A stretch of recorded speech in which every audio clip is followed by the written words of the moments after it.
C'est le pays d'Afrique de l'Ouest qui bat des records de croissance économique devant le Ghana ou le Nigeria.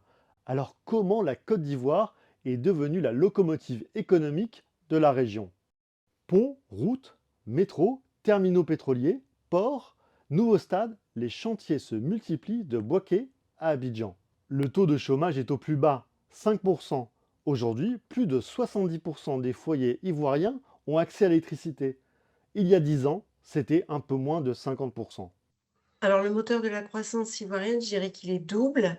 Il est à la fois porté par une croissance de sa population, une croissance jeune, et un deuxième moteur, c'est, l'investissement public qui a été majeur sur les 2 mandats d'Alassane Ouattara et autre élément également, notamment ces dernières années, ils ont, bénéficié, d'une augmentation favorable des prix du cacao, secteur qui est un secteur, majeur.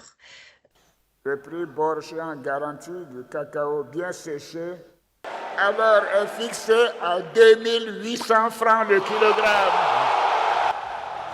Le président Alassane Ouattara vante son bilan économique, il parle d'une croissance qui profite à l'ensemble du pays.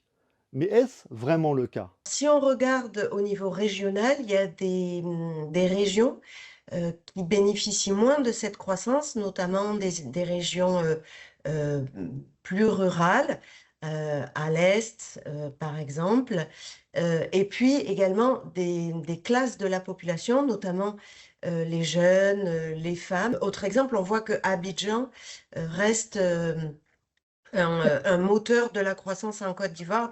Signe de ces disparités, la présidence d'Alassane Ouattara a bien mis en place une assurance maladie universelle, mais elle ne concerne que les salariés.